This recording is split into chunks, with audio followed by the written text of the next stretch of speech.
Émotionnel ou rationnel, en accord ou à l'opposé. Les rencontres de l'heure. Est-ce qu'il y a une guerre des Bleus au Québec en ce moment? Ben oui. Bleu bloc, bleu conservateur. Pour en parler, nous recevons Emmanuel Latraverse, comme chaque jour. Emmanuel, bonjour. Bonjour! Alors, guerre des Bleus au Québec, bleu pâle, bleu foncé, bleu Québec, bleu conservateur. Pourquoi, je comprends bien, les Bleus conservateurs décident de courir après le bloc pour leur taper dessus à coups de gourdin? Qu'est-ce qui se passe exactement? Mais ce qui se passe, c'est que le Parti conservateur, faut peut-être pas s'en surprendre parce que Pierre Poilievre est une bête politique comme on en a peu connu, a décidé de pas jouer selon les règles habituelles pour séduire les Québécois et marquer des points. Et donc, est en train d'un peu de réécrire le code de comment on affronte le Bloc québécois au Québec.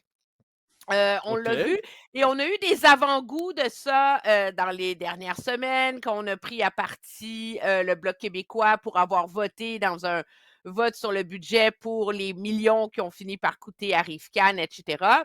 Puis le moment culminant de ça est arrivé la semaine dernière quand les conservateurs ont imposé un vote de confiance pour faire tomber le gouvernement sur la taxe carbone et le Bloc québécois a voté avec le gouvernement sous prétexte que la taxe carbone, ça ne concerne pas le Québec, parce qu'au Québec, il y a la bourse du carbone. Et donc, on est un peu à part de ce débat déchirant au Canada anglais, puis sur le fait que le Québec, par principe, appuie le concept d'un prix sur le carbone, donc on n'allait pas faire tomber le gouvernement. Et donc, les conservateurs se servent de ça pour mettre de l'avant le fait que finalement, le Bloc est aussi essentiel dans la survie du gouvernement Trudeau que l'est le NPD. Puis Mais c'est est-ce que pas c'est parce que vrai? le Parce que Bloc... je t'explique. Moi, 2008, j'ai le souvenir de la tentative de coalition Dion, de mémoire, est-ce que c'était Layton et le Bloc québécois à l'époque. Puis le Bloc s'était présenté comme le troisième pilier du progressisme pan-canadien. Est-ce que, bon, à l'époque, je pense que la critique était fondée, mais l'est-elle aujourd'hui? Ben, elle est au même titre qu'elle l'était à l'époque. Dans les faits, c'est faux parce que les libéraux ont une entente formelle avec le NPD qui assure que le NPD va toujours voter avec le gouvernement sur des votes de confiance. Donc, le gouvernement Trudeau n'a pas besoin du Bloc pour survivre. Mais la réalité, c'est que on se rend compte que en voulant être une opposition responsable, puis je pense que c'était le pari de Yves-François Blanchet pour lui essayer de créer un contraste avec Pierre Poilievre, qui est dépeint comme étant irresponsable, trop partisan et pas sérieux. Le Bloc québécois finit, dans à peu près 90% du temps, dans les votes de confiance, par voter avec le gouvernement. Donc, le débat, il est légitime dans ce sens-là. Et moi, je trouve que ce qu'il y a de plus intéressant là-dedans, c'est que le Parti conservateur est en train de forcer le Bloc québécois à faire ce qu'il n'a jamais vraiment eu à faire, qui est de rendre des comptes sur la façon dont il mène la politique à Ottawa.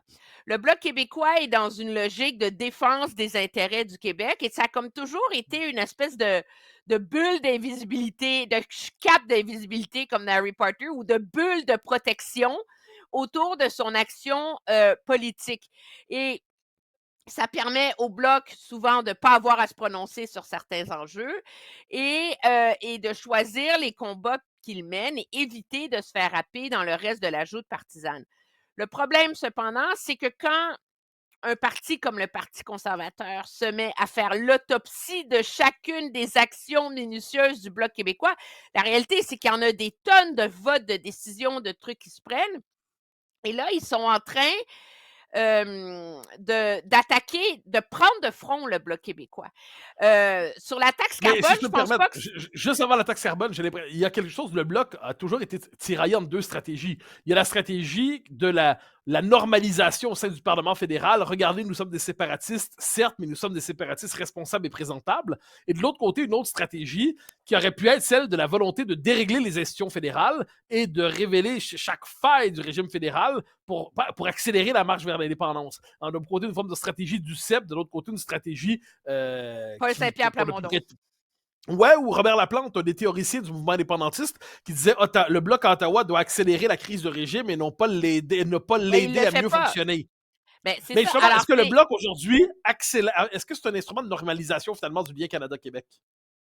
ben, absolument. Parce que la preuve, puis c'est là que c'est intéressant, c'est que les conservateurs, puis je pense que je suis d'accord, moi, avec l'idée que c'était pas la taxe carbone le truc le plus efficace sur lequel attaquer le bilan du Bloc québécois, mais je te donne un exemple. Il y a tout un débat en ce moment dont on parle peu au Québec, mais qui est très, très présent dans le reste du Canada sur les changements que le gouvernement Trudeau a fait adopter à la loi sur les remises en liberté en attente de procès, où on a finalement changé le calcul, où il faut que la détention soit absolument nécessaire et toujours nécessaire et qu'on cherche des alternatives. C'est un peu l'espèce de logique. L'idée étant que Ouais. les Noirs, les Autochtones, les gens pauvres sont surreprésentés dans le milieu carcéral.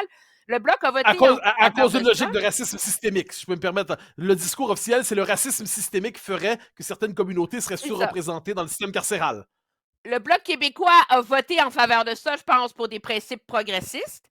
Mais en même temps, l'effet réel de cette loi-là, c'est les portes tournantes de la justice où, dans les grandes villes, la majorité des crimes violents sont commis par des récidivistes qui sont en attente de procès.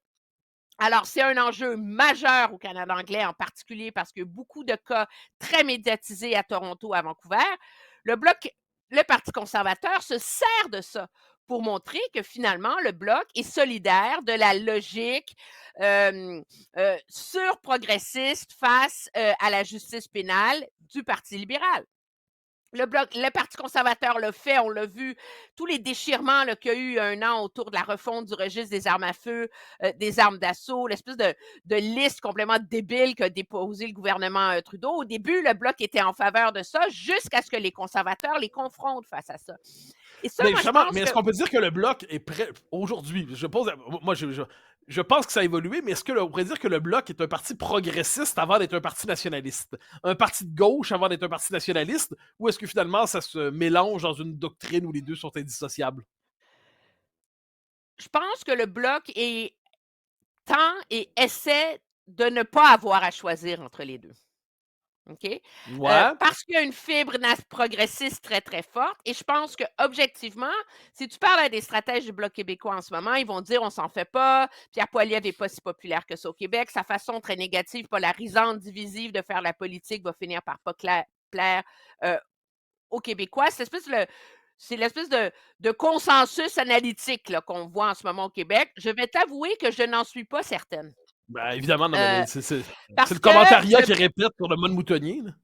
le Bloc québécois est pas habitué à avoir à défendre son action parlementaire. Le Bloc québécois est très habile et a très bien développé une logique pour défendre sa légitimité, pour défendre sa raison d'être, pour défendre le fait un vote pour le Bloc n'est pas un vote perdu. Ça, c'est l'espèce de schème dans lequel le Bloc a généralement été attaqué en campagne électorale et aucun parti n'a jamais remis ça en question, ce qui fait que le Bloc est très à l'aise là-dedans.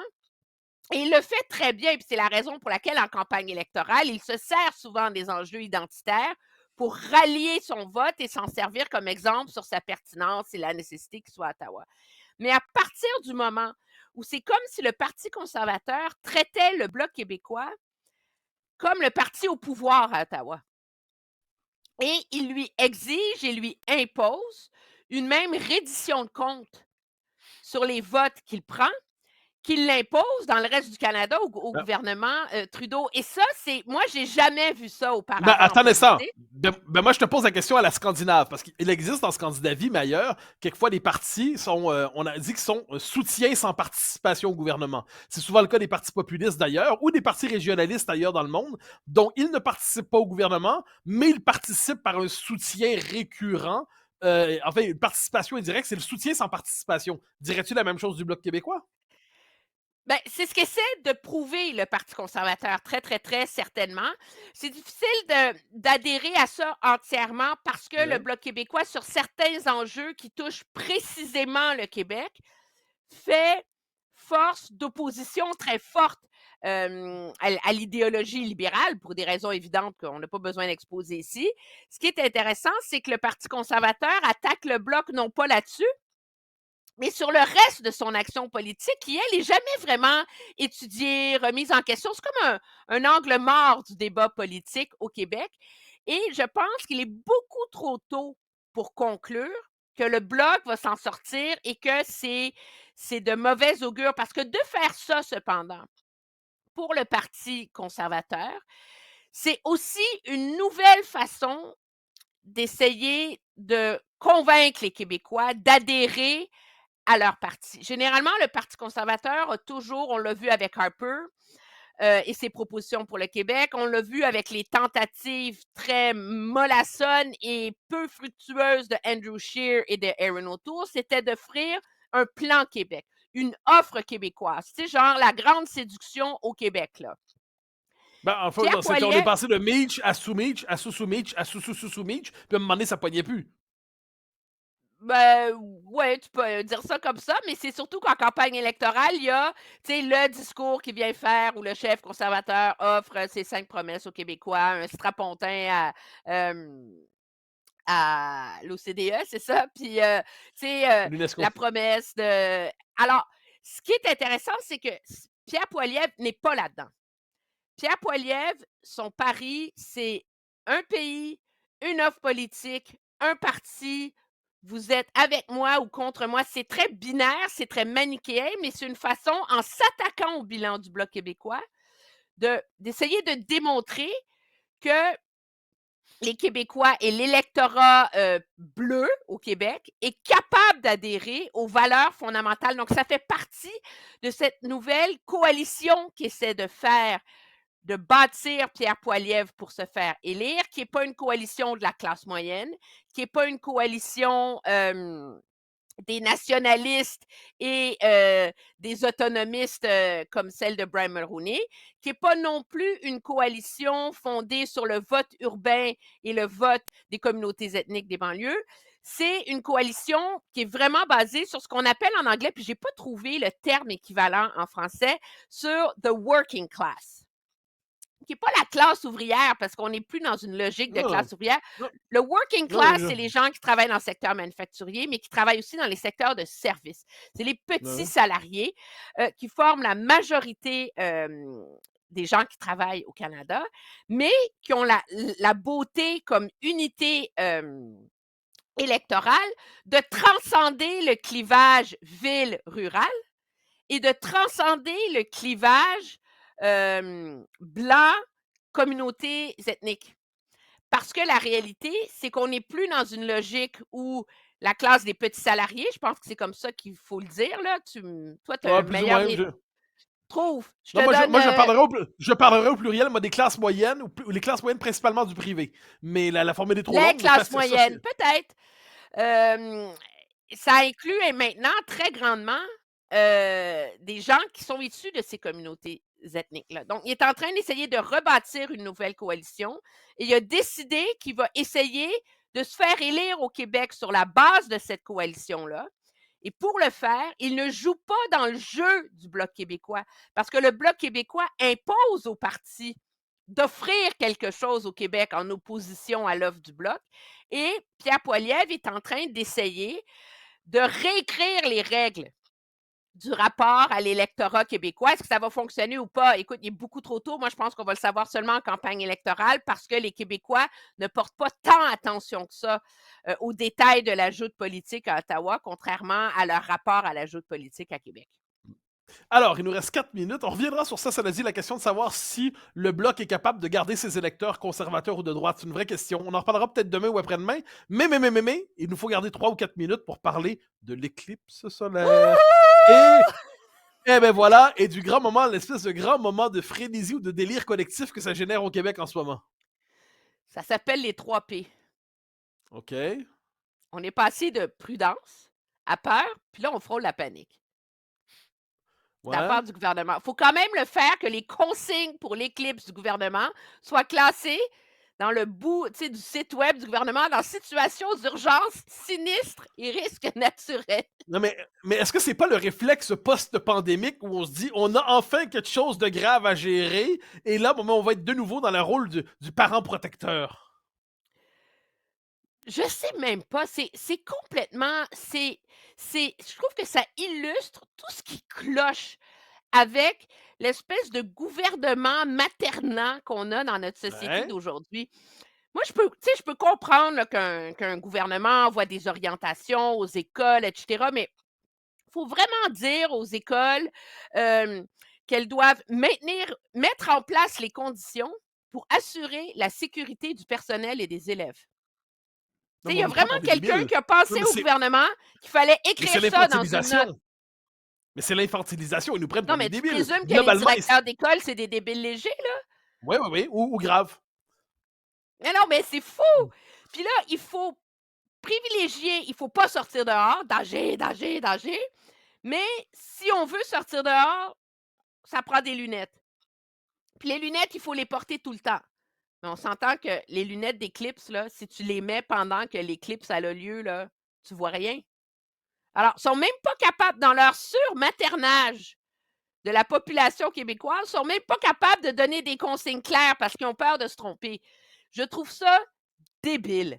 C'est fou raide. Et ce qu'il y a d'intéressant, c'est qu'il y en a eu une éclipse totale aux États-Unis en 2017 où, tu sais, presque 8 mois à l'avance, le gouvernement a lancé tout un plan. Ils ont aidé les écoles à se préparer, ils ont fait ça.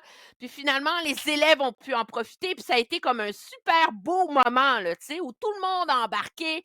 Mais là, on est tellement dans le fait de surprotéger, d'avoir peur que peut-être qu'on ne sait jamais, il pourrait avoir un élève qui enlève sa lunette puis qui devient aveugle, puis là, le gouvernement, qu'on est en train de ruiner quelque chose d'intéressant, de spécial, de le fun, et c'est tellement révélateur d'une espèce de logique où c'est le gouvernement CSST, tu sais. Alors, Ouais. on a peur des syndicats qui vont dire qu'on met à risque leurs employés. On a peur des syndicats qui vont surtout pas demander à des profs de rester passer leur journée normale de travail. On a peur des réclamations à la CSST, puis on a peur des parents. Au cas où Mario, le plus tannant de la classe, enlèverait ses lunettes, tu sais, tu pourrais les lui taper sa tête, ça réglerait le problème, là. Mais tu sais, c'est comme, je trouve ça tellement désolant. Tu sais, il y a des, à ce rythme-là, on comprend pourquoi l'Association des pédiatres du Canada a émis une directive pour dire que le jeu dangereux était sain. On est dans une société où on veut tellement ne prendre aucun risque qu'on prive les enfants, les élèves, les jeunes, tout le monde d'une expérience unique. Moi, c'est la seule fois de ma vie que je vais avoir la chance de regarder une éclipse solaire totale. Puis je t'annonce tout de suite, l'école de ma fille est fermée, bien sûr, que je vais partir du bureau, je vais avoir écrit ma chronique du Journal de Montréal la veille, je vais partir du bureau, je vais aller récupérer ma fille, je vais prendre mon char jusqu'à Cornwall, qui est à 1 heure et quart d'ici, parce que c'est la ville la plus proche où il y a l'éclipse totale. On va regarder l'éclipse, puis quand elle va être passée, je vais sauter dans l'auto, puis je vais revenir au bureau. C'est ça qui est excitant d'une éclipse. Mais non, il faut So- tourner le dos. Puis le mieux, dans un monde où on dénonce la surutilisation des écrans, il n'y a rien de plus sécuritaire que de la regarder sur un écran d'ordinateur. Sur cette mise en garde en forme de communion, de confession, dis-je, de confession, cher Emmanuel, merci infiniment. On se parle demain. Au revoir! Bye bye. Chers amis, c'était un plaisir de vous retrouver aujourd'hui et nous nous retrouvons bien évidemment demain pour poursuivre l'analyse de cette actualité quelquefois un peu délirante. À demain, chers amis.